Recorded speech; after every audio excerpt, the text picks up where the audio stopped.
Millie and Molly always loved visiting Grandpa and Granny Peg. Even though the old couple weren't Millie or Molly's actual grandparents, it was like they were.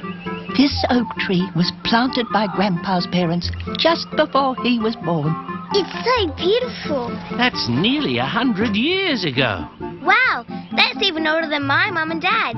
When you were born, did you live in a cave? Not quite, but we didn't have cars to drive. We used horses, and there was no electricity either. Oh, that'll be the strawberry jam. I'll get this. Firewood to Mr. Limpy. And when I'm over at his place... See if he needs anything else. I'll have plenty of strawberry jam. What are you two giggling about? We like the way you finish each other's sentences. It's because we've been together. For such a long time. Oh, I just did it again. And I know what you're going to say next. Oh, really? You're going to say, don't overdo it carrying the firewood. I guess he does know what I'm going to say, even if he's not going to take any notice. Millie and Molly helped Grandpa deliver the firewood. That lot should keep Mr. Limpy going for a bit. Grandpa, Molly's got a riddle. Oh, yes? What side of a cat has more hair? I don't know, Molly. What side of a cat does have more hair? The outside. Molly. They were all going to spend a fun afternoon together. Molly, it's time Grandpa was up from his nap. You can tell him another riddle, too. Grandpa, I've got a riddle. And what about you, Millie? Been on any adventures lately? Well, I'm thinking about going to a jungle. Peg, Granny Peg, Grandpa can't get out of bed. He didn't even laugh at my riddle. Now, don't fuss. I'm just feeling a bit tired, that's all. I'll fuss if I like. Millie, Molly, I want you to run into town and fetch Dr. Smiley. Quick as you can now. Millie and Molly ran as fast as their legs would take them, all the way into town to get Dr. Smiley. There's nothing to worry about, Granny Peg. Grandpa's just wearing out. It's time he went a bit slower. Now, let me finish up in here. I won't be long. Thank you, Doctor. Come on, girls. There's still plenty to do with my strawberry jam. You have to think about Granny Peg. She'll live to be 100, but... But I won't. How much longer have I got? You may not see another winter. Right. Thanks for telling me, Dr. Smiley. There are a few things I need to do. Well, try to do them a bit slower. But of course, Grandpa wasn't going to do them a bit slower. So instead of arguing with him, Millie and Molly helped him stack the firewood. And the next day, bag all the potatoes. And the day after that, stack the pumpkins out of the weather. And finally, they picked all the strawberries from Grandpa's famous strawberry patch. Granny Peg's going to make lots of jam with these. That's the idea. Thanks for all your help. I've got a little something for you both.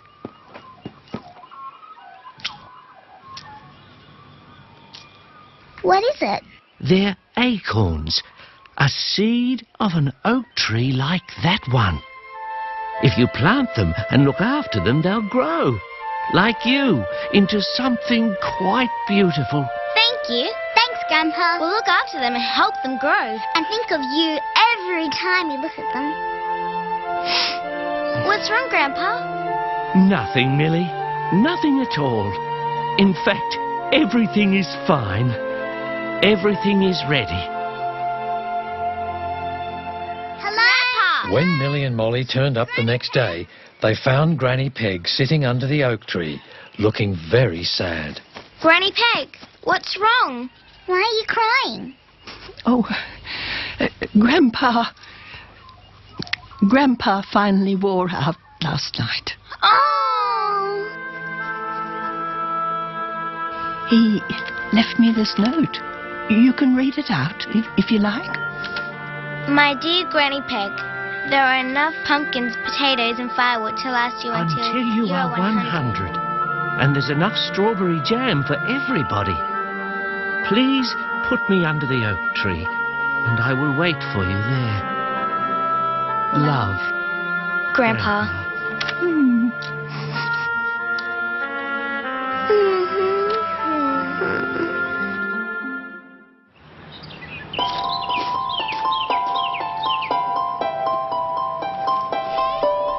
What are you doing, Millie? Grandpa gave me an acorn to grow. It's going to be a great big oak and always remind me of Grandpa.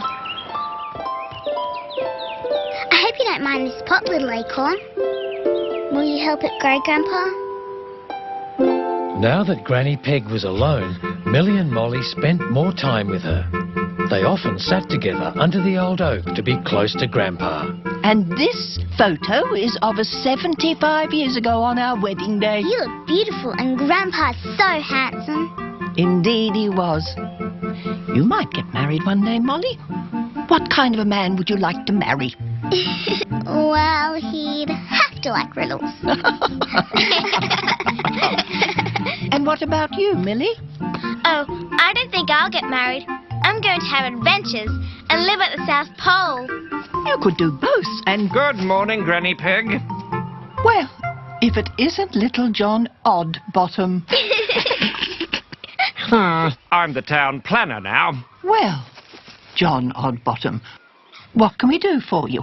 I'm here to inform you that under local bylaw 266A, this land and all holdings will be resumed under the Act to facilitate the construction of a new thoroughfare.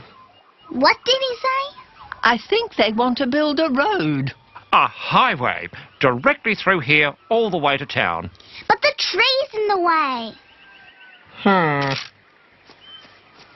Under Ordinance 2945 of the Tree Removal Act, subsection 11B, the tree will be cut down. Oh, No! But Grandpa's here. he's waiting for me under this beautiful old tree. Oh, I'm sorry, but the government and the council have elected to exercise their authority in this matter, and it would be a contravention of my duty not to enforce the order. I beg your pardon? He says they have to cut down the tree to make way for the highway. Wait! Don't you like trees, Mr. Oddbottom? Oh, I love all herbaceous and woody perennial life, and I climbed this very quercus robor when I was just a little older than you. He did. But we require a new highway into town. Good day to you all. Millie and Molly tried not to think about what was going to happen to the oak tree. Instead, they tried to think about Granny Peg's 100th birthday. Do you think she'll like this yellow paper? Of course. Everyone likes yellow. When the day came, Granny Peg didn't want a big party. She was just happy to have a quiet afternoon with Millie and Molly. Here's some of my special pumpkin scones. Oh, my favourite. I made them with the last of the pumpkins Grandpa grew. You can put some strawberry jam on them if you like. Yes, please. Oh, is that all the jam that's left? Yes, but you can use it. Just don't eat too much because I'm making mashed potatoes with dinner, and that'll be the end of them too. The potatoes Grandpa grew? They've lasted a long time, haven't they? We bought you something, Granny Peg. Happy 100th birthday. For me? Well, this is a nice surprise. Oh, it's lovely. It's a picture of Molly and me with Grandpa. I mixed up a riddle and we laughed really hard. Thank you so very much, girls.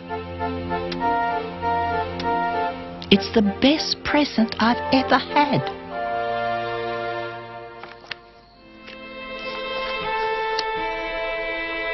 After Millie and Molly went home, a happy but tired Granny Peg put the very last log on the fire and climbed into the nice warm bed she used to share with Grandpa. That night, Granny Peg began her journey to be with Grandpa once again.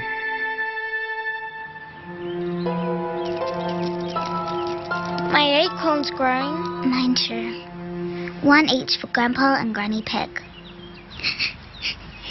Hey, Grandpa and Granny Peg both had long and happy lives, and now they'll be together forever under the old oak tree. But later that week, Millie and Molly saw the town planner driving towards Grandpa and Granny Peg's house, followed by big road building machines.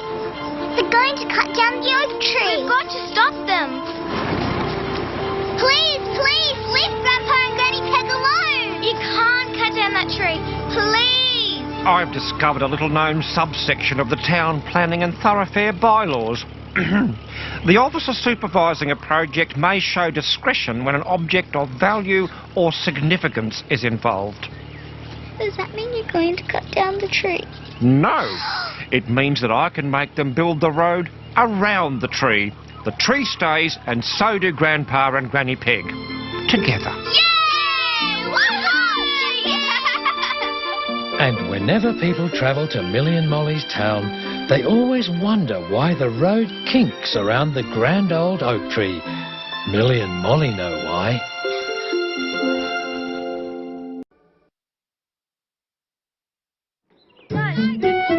Millie and Molly had brought their cats to school because Miss Blythe had asked them to. Marmalade is my cat, and I love her, even though sometimes she can be naughty. Thank you, Millie. And what about your pussycat, Molly? Well, this is Tomcat, and he's a boy cat. And he's best friends with Millie's cat, Marmalade. Oh, and he likes yellow, like Millie and me. Thank you, Molly. Who wants to bring in their pet tomorrow? Fine! Poppy and Alfie look forward to seeing your pets tomorrow. Now, I hope you're all getting your pets in shape for Pet Day. It's 2 weeks away. Yes, Miss Blythe. There'll be a couple of mystery prizes and one for the most obedient pet in the whole class. Stay there, Marmalade. Millie and Molly were sure that Marmalade and Tomcat knew how to be obedient. Marmalade first. Marmalade, come here. Come on, Marmalade. Marmalade. Oh, come on, Marmalade. Tomcat'll do it. Tomcat. Tomcat. Here, puss, puss, puss. This could take forever. This is Torty. He's a long-necked tortoise who likes eating insects and worms. This isn't my dog. He's a stray, but I look after him when he comes to visit our caravan. We call him Puddles, because sometimes he makes mistakes and has to go outside. Oh, dear. I think it's time he went outside. Come on, Puddles. Miss Blythe? Yes, Harry? Do I have to have a pet to come to Pet Day? Of course not. I'm sure you'll have fun enjoying other people's pets. No. Millie and Molly felt sorry that Harry didn't have a pet, but they had their own problems to solve for Pet Day. Obedience problems. Get back! Get back! Good dog, Scout. Get around. Scout's so obedient, Farmer Haggerty. He is. Tomcat could never do that. Marmalade neither. Can I try calling Scout? Sure, call him. Scout! Scout! Come here, boy. He did it. If you like, you can take him to Pet Day instead of Marmalade. Scout will win for sure. Oh, I couldn't do that. Marmalade's my pet. I just have to get her to do what Scout does. Well, the best trick is to feed Marmalade and Tomcat when you call. If they think they're going to get fed, they'll be very obedient and come every time you call. This is Zoldan. He protects my house. I have to talk to him in Martian. Ziggity-doa, Zoldan. I told him dinosaurs from outer space are coming to eat my bedroom. Wow! This is Roger the goat. He eats anything. One day he even ate my homework. I remember that, Jack. I also remember not quite believing you. Oh, he's eating my spelling book. Jack, make Roger put down my spelling book. Sorry, Miss What's wrong, Harry? I wish I could have a pet that could eat my homework. Farmer Haggerty has lots of animals. Maybe he could lend you one. They're all too big. I live in a flat. Me too. You could have a cat like me. I can't. Mum's allergic. Oh, dear. Well, it looks like no spelling today. Hooray! Fortunately, he hasn't eaten the arithmetic book. Aww. Marmalade! That afternoon, Millie tried Farmer Haggerty's obedience trick with the food. Marmalade? Marmalade! What a good cat you are. Are you going to win the prize for the most obedient pet? I think you are. Molly tried too, with the same success. Come on, Tomcat. Look what I've got. Nice, tasty, fishy treats for a good pussycat. Good boy. This is Mr. Cottonbottom. He likes lettuce and carrots and leaves little jelly beans everywhere. Well, my pet's too big to bring into the classroom, so he's looking through the window. Oh, well, bless my Scottish soul. Millie tried hard to think of a pet that Harry could have. Marmalade! Come on, Marmalade! But when Marmalade stopped being obedient, I've got your favourite dinner. Millie couldn't worry about Harry too. Marmalade! Come here, Marmalade! Oh, Marmalade! But Molly had a thought. A budgie would be just the pet for Harry. Oh, sorry, Molly. I've just sold the last one. Was poor Harry ever going to get a pet of his own?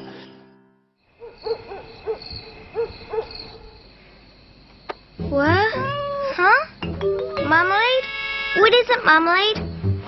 What's down there? Marmalade! Now I know why you were being naughty this afternoon. There was a mouse in the house. Good pussycat. Now, what'll I do with this mouse? This is Stinky the skunk. He's called Stinky because he can spray his stink a really long way. That's nice, George. I think perhaps he should go outside. Don't worry, he only sprays when he gets a fright. Well, thank you, George. Is there anyone else with a pet today? Me, Miss Blythe. Me. I got a pet. Wonderful, Harry. Millie gave it to me. It's a mouse. His name is Brian. Oh no, I'm allergic. Achoo! Achoo! Achoo! Achoo! Get frightening, Stinky! He's gonna sting! Okay, Humphrey. Oh, he got me! Oh, phew! Oh dear, Humphrey, don't come too close.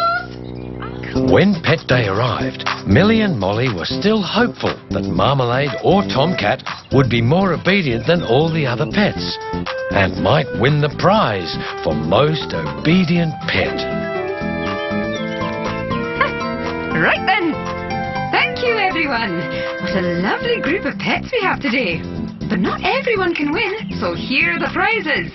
The prize for the smallest pet goes to Joe for his hermit crab. Yeah, good, The prize for the biggest pet goes to Chloe for her wonderful horse. Oh, well Congratulations, Chloe. And the prize for most unusual pet goes to George for Stinky the skunk. What about my dog? He speaks Martian. That's unusual. Humphrey, you have to admit, Stinky is very unusual. He should get the prize for the stinkiest pet. Mum says she can still smell it.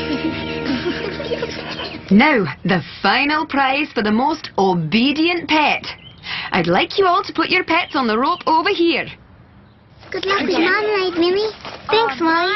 Good luck with Tomcat. Now hurry along, everyone. Remember, your name is Brian. Don't forget to come out when I call you. Zoldan, Zipper the Nasta Jedi. All right, all the pet owners back to your start positions. And then we'll start. Now quiet, everyone.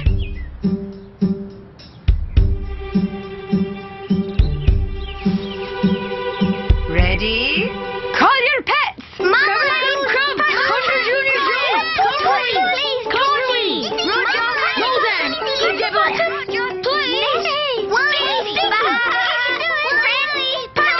Come to me. I have a nice cat for you. Come on, Marmalade. Oh, Marmalade, good cat. Tomcat, you're not going to let Marmalade beat you, are you? Zoldan, Please, Torty. Marmalade, Torty. Almost everyone's animal was being obedient, except Harry's mouse, Brian, who hadn't even come out of his box. Please, Brian, please come out. Marmalade, come to in.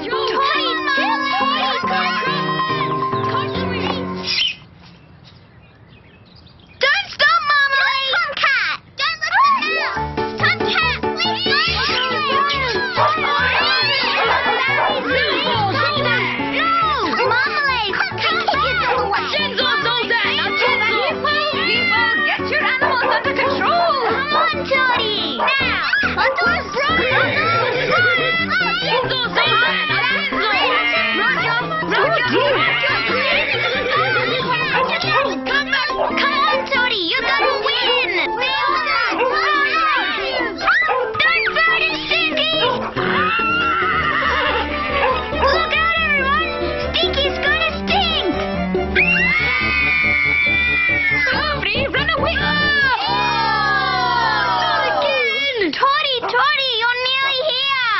Brian's run away. Oh, Harry. Never mind, Harry.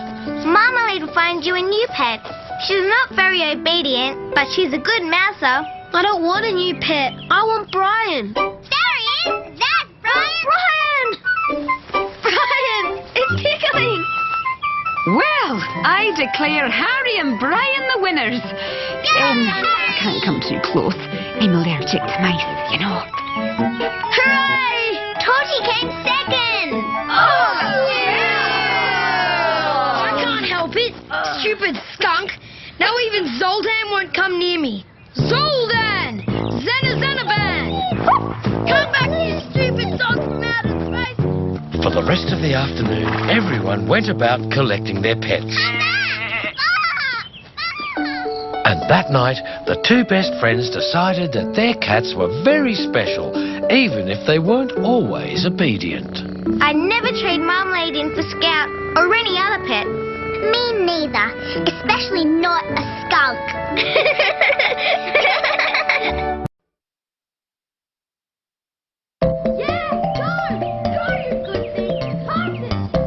Millie and Molly were excited because they were visiting a new friend, Maxter. He'd just moved to town from the city, and he had something special.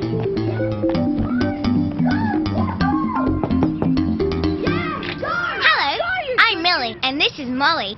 Well. Pass it to him.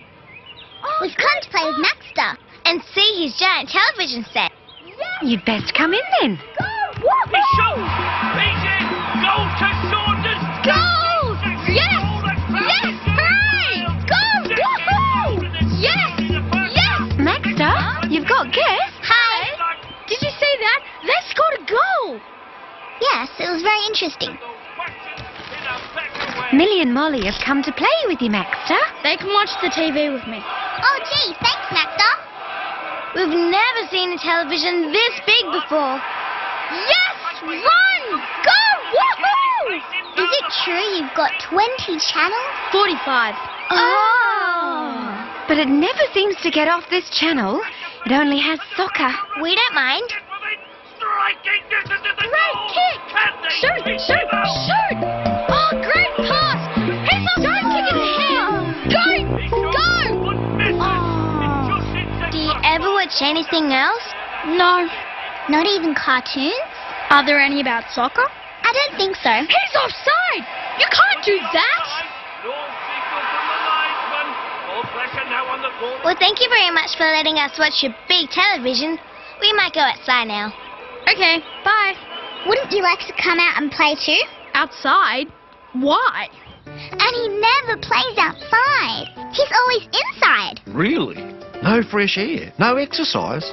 I thought you said Maxter liked soccer.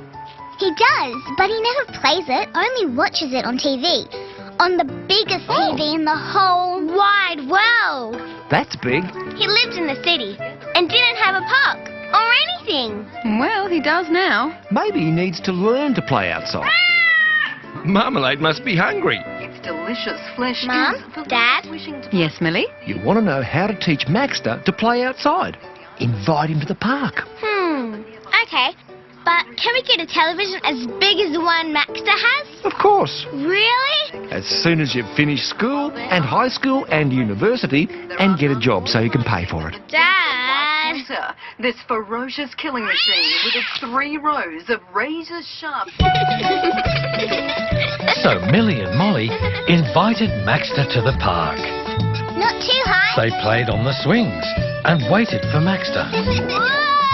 They played on the roundabout, but still no Maxter.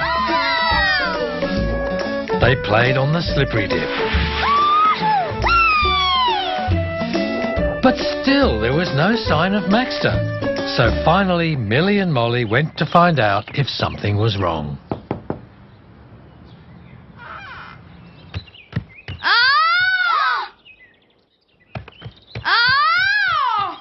Oh my goodness. He's still watching the television. His foot was miles over the line. Well. You said you'd go to the park, and here you are, stuck in front of the TV. It's going off. No, wait, please. Can we watch cartoons? No television. Please? Out outside. You can play in the backyard with your new friends. Get some fresh air and exercise. It'll be fun. But no sooner had they all gone outside than Maxter had other plans. Huh?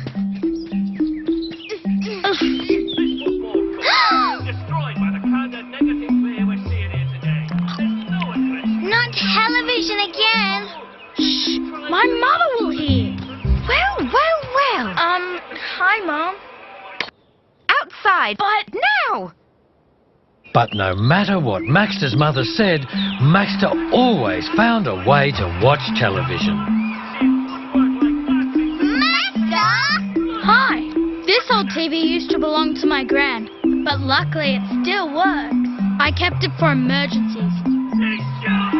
Go!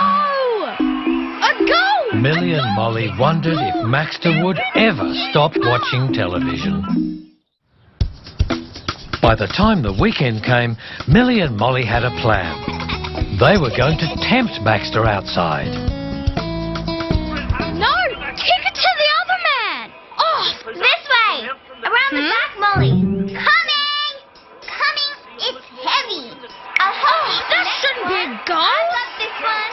Okay, thanks, Millie. This is going to be fun. Handball! It sure is a lot of stuff.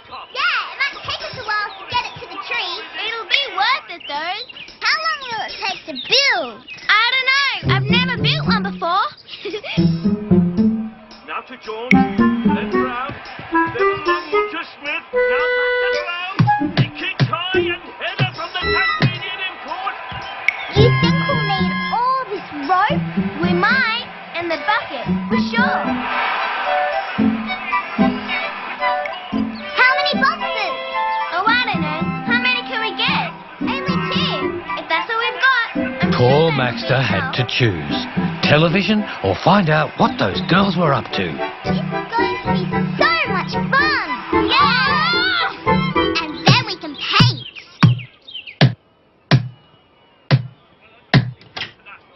What are you doing? Oh, we thought you were watching television. I was. But I heard noise. What are you doing? Can you guess? No, can you just tell me? I want to go and watch the telly. No, we can't tell you. You have to guess. I don't know. Please just tell me. All this stuff. Why do we need all these things? Wood, nails, bucket, rope, boxes? I don't know. We're building something. Building what? Something up high.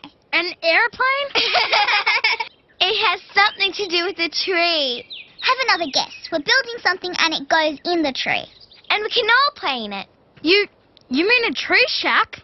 Tree hut! I've never seen a real tree hut before. Only on television. If you help us, you'll have your very own. Really? Uh-huh.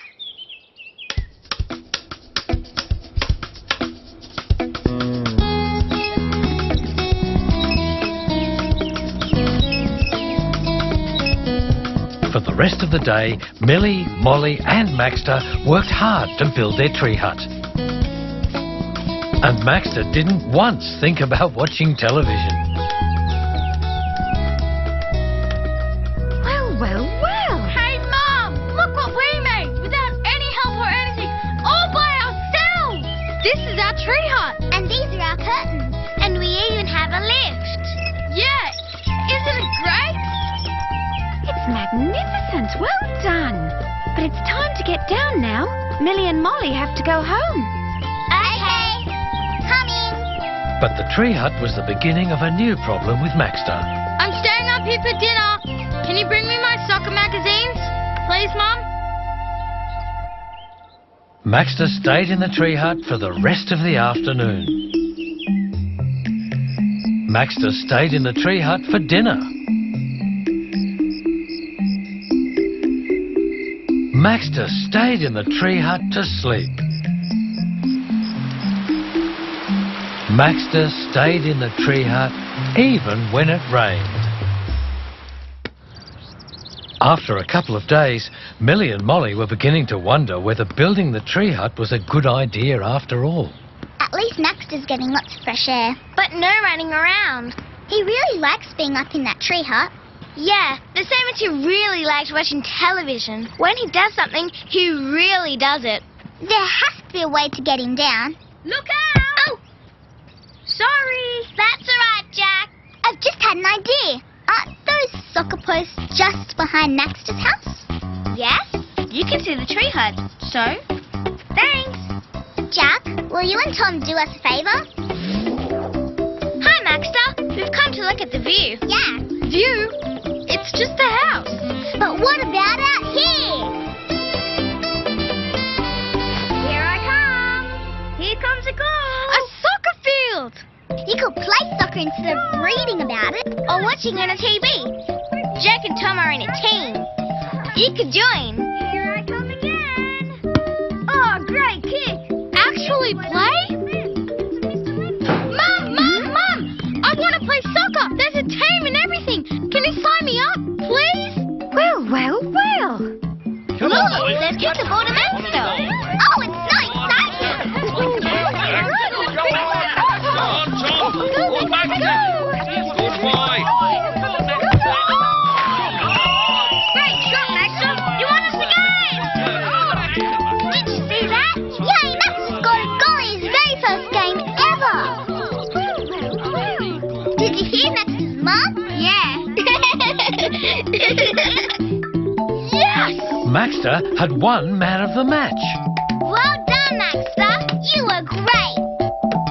I've decided on television. Oh, no. We thought you gave up watching television. I did, and I'm gonna practice soccer so much that I'll be a soccer star. I'll be on TV instead of watching it. Well. Millie and Molly knew that Maxter probably would be a soccer star because when he did something, he really did it.